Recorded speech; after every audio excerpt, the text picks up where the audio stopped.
આ અમારે રીંગણા વાયેલા છે શાકભાજી. આ બધા અંદર બધું જુઓ પડે. રીંગણ વાયેલા છે અને અમારે પાર્ટી છે.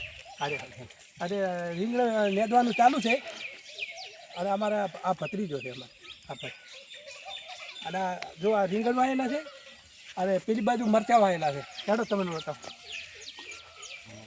આ રીંગણા સારા છે અને હવે આ ફૂલો આપવાની તૈયારી જ છે હો.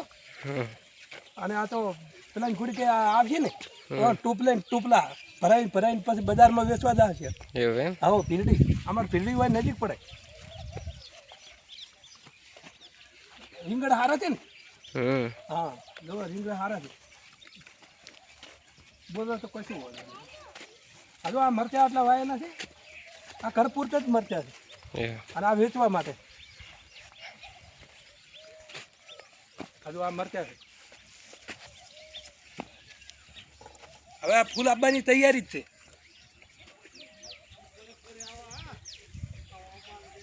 હવે ઓબા બતાવો ચલો.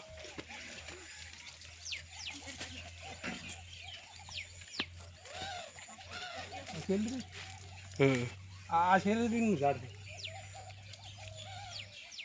પેલી બાજુ પપૈયું છે. આ ઓબા છે બધા. આ મોટા છે ને આ મરચાં રોપ છે. આ મોટા થાય ને એટલે ફેર વધારે વાપવાના છે મરચાં. આ દાડમ છે. દાડમ આ ફૂલ આવી ગયા છે અને મોટા મોટા પછી દાડમ બેસશે. આવો આ બધા ઓબા છે. હારા મળ્યા ઓબા છે બધા.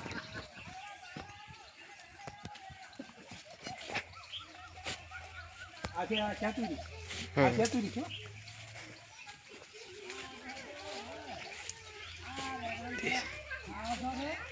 અને આ છે ને આ જો આ દૂધી ચડાવેલી છે.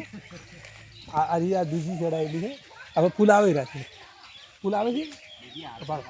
હજુ આ દૂધી આવી ગઈ છે. હજુ આ દૂધી આવી હમણાં આ દૂધી આવી ગઈ છે.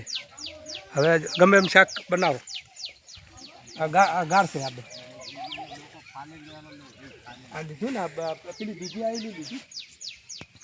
આ જો આ ગવાર છે. જુઓ હાલ જુઓ શેગું કેટલી આવી છે. આ સબ્જીમાં આ સારું થાય સબ્જી કોની. આ ચોળા પડીનો ડૂકો છે. એટલે આવો હોય આ શાકભાજી છે.